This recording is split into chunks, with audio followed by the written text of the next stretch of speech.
চতুর্থ নম্বর, যখনই সুযোগ পায় রবের কাছে ইস্তেগফার করা। বসতে শুইতে সবসময় মাফ চাওয়া, আল্লাহ মাফ করো, আল্লাহ মাফ করো, আল্লাহ মাফ করো, আল্লাহ মাফ করো। পঞ্চম নম্বর, প্রাণ মন উজাড় করে আল্লাহর হাবিবের উপর দরুদ পড়া।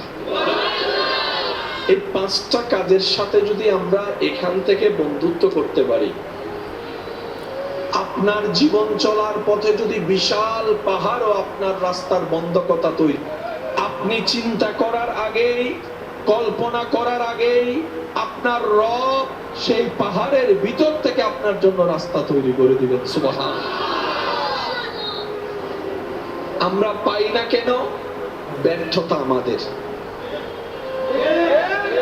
পিছনের ভাইদের আবার শুনি নাই। আমরা পাই না কেন? চাইতে জানি না বলে। আমরা পাই না কেন? ধরে রাখতে জানি না বলে। আমরা পাই না কেন? আমাদের ভিতরটা আলো হয় নাই বলে। আমরা পাই না কেন? আমাদের চরিত্রের সৌন্দর্যতা ফুটাই তুলতে পারি নাই বলে।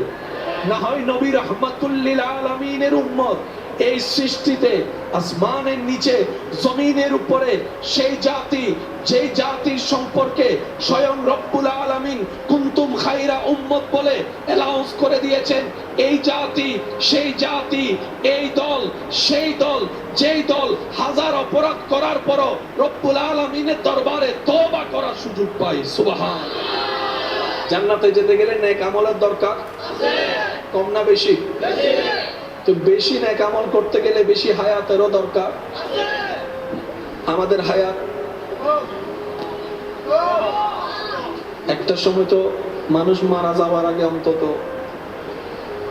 দাঁত ফললে মানুষ বুঝতো আর টাইম শেষ। দাড়ি টাড়ি পাকলে